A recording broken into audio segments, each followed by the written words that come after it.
देखो आज हम लोग को क्या पढ़ना है, आपदा प्रबंधन। क्या पढ़ना है? यह जो है खंड बी में पढ़ना है। यह जो पार्ट है किसका है? भूगोल का पार्ट है, ज्योग्राफी का। और यहाँ से जो है बिहार बोर्ड के एग्जाम में कितना नंबर का आता है? 8 से 10 नंबर। 8 से 10 नंबर, ठीक है।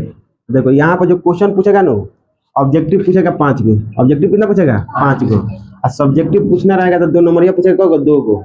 2 नंबरिया 2 गो पूछे तो यानी 4 नंबर, यानी वही हो जाता है 8 से 10 नंबर। 8 से 10 नंबर परीक्षा में आता है। और दीर्घ उत्तरीय प्रश्न एक भी नहीं आता है। दीर्घ उत्तरीय प्रश्न आता है? नहीं आता है।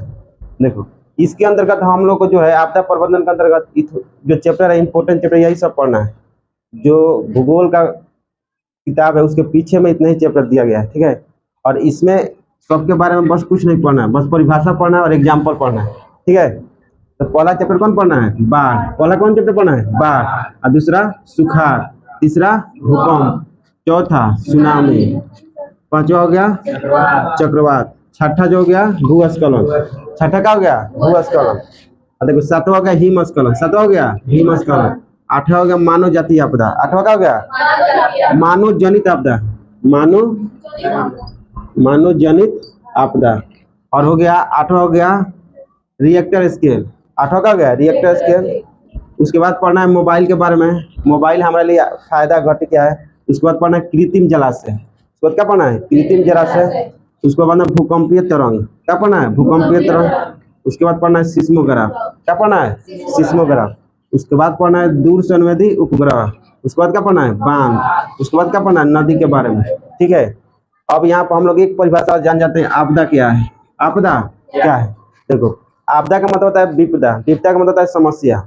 हमारे जीवन में जो हानियां आती है उसी को क्या कहते हैं? आपदा। हानियां का मतलब नहीं है कि थोड़ा सा हानि, पूरे मानव जीवन पर प्रभाव पड़े। मानव जीवन पर पूरे मानव जीवन पर प्रभाव पड़े।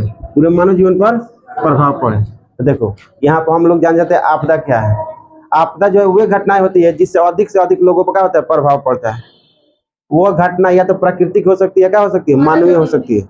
तो यहाँ पे एक और परिभाषा हो जाएगा, वैसी वैसी घटना नहीं, वैसी प्राकृतिक या मानव जनित घटना जिससे अधिक लोगों को हानि पहुंचे, उसे क्या कहते हैं? आपदा कहते हैं। आपदा जो होता है कितने प्रकार का होता है? 2 प्रकार का होता है। कितने प्रकार का होता है? 2। एक होता है प्राकृतिक। एक क्या होता है? प्राकृतिक। और दूसरा क्या होता है? दूसरा होता है मानव जनित। दूसरा क्या होता है? मानव जनित आपदा। और यहाँ से भी एग्जाम्पल से क्वेश्चन आता है। देखो अब हमें पढ़ना है आपदा के प्रकार। क्या पढ़ना है? आपदा के प्रकार। आपदा जो है कितने प्रकार का होता है? 2 प्रकार का होता है। कितने प्रकार के? 2। एक होता है प्राकृतिक आपदा। एक क्या होता है? प्राकृतिक आपदा। और दूसरा क्या होता है? मानव जनित आपदा। सुनो प्राकृतिक मतलब क्या होता है? प्राकृतिक मतलब होता है हमारे वातावरण, माने हमारे प्रकृति। यानी कहने का मतलब होता है प्रकृति के द्वारा जो आपदा आता है उसे क्या कहते हैं? प्राकृतिक आपदा। प्रकृति के द्वारा प्रकृति के द्वारा जो आपदा आता है उसे क्या कहते हैं? उसे प्राकृतिक आपदा कहते हैं। उसे प्राकृतिक आपदा कहा जाता है। देखो इसमें एग्जाम्पल, और परीक्षा में एग्जाम्पल से ही क्वेश्चन आता है। परीक्षा में किससे क्वेश्चन आता है? एग्जाम्पल से। तो प्राकृतिक आपदा मतलब बाढ़, मतलब बाढ़ कोई मानो लेके आता है? नहीं, यह प्राकृतिक के द्वारा। भूकंप हो गया, सुनामी हो गया, ज्वार भाटा हो गया, चक्रवात हो गया, भूस्खलन हो गया, हिमस्खलन हो गया और ज्वालामुखी हो गया, ठीक है। आगे हम सबके बारे में पढ़ेंगे विस्तार से। आगे जो है हम लोग क्या पढ़ेंगे? सबके बारे में विस्तार से पढ़ेंगे। उसके बाद पढ़ना है मानव जनित आपदा। क्या पढ़ना है? मानव जनित आपदा। वैसी आपदा, वैसी आपदा जो जो मानव के द्वारा घटित होती है उसे क्या कहते हैं? उसे मानव जनित आपदा कहते हैं। क्या कहते हैं? मानव जनित आपदा। उसे मानव जनित आपदा कहते हैं।